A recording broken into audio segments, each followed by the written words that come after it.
Thank you.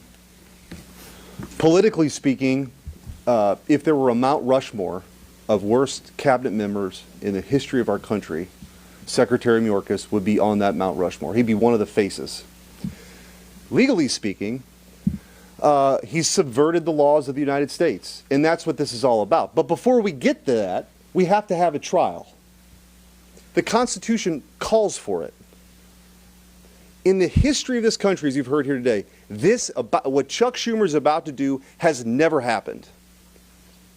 In a town that says things are unprecedented all the time, this actually is unprecedented.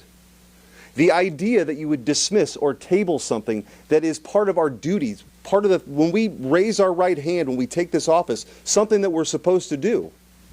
Chuck Schumer is willing to throw all of that away because he's afraid of a couple of news cycles.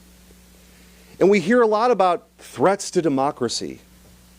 Ladies and gentlemen, there's only one party in this country trying to throw a political rival off the ballot, throw him in jail for the rest of his life, end the filibuster, destroy the Senate, and end impeachment forever. That is what their game plan is. And so I would just simply ask, even my colleagues on the other side of the aisle, this is our job. This is our job, regardless of how you're going to vote. Because 200 years from now, people will look back, senators who we don't know their names and sitting in seats in that chamber, will look back to what happened in the next 7 days. And it will set a course for the rest of American history. Because there's no going back. Once you break the seal here, there will be no impeachment trials ever again. And Chuck Schumer likes to say history is watching.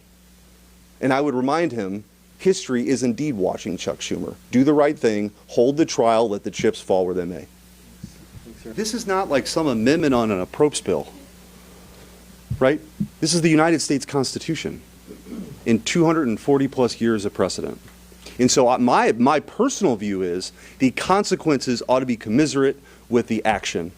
And this is, again, short of ending the filibuster, there's nothing more you could do in the United States Senate to diminish this institution from its constitutional responsibilities. This is it. Impeachment is actually something we're supposed to do, that trial. So my personal view is that there ought to be a real cost for Chuck Schumer.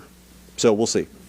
Joe Manchin and Kyrsten Sinema bucked Chuck Schumer on the filibuster just a couple years ago. So I don't know. There might be Democrats who actually care about the Constitution too.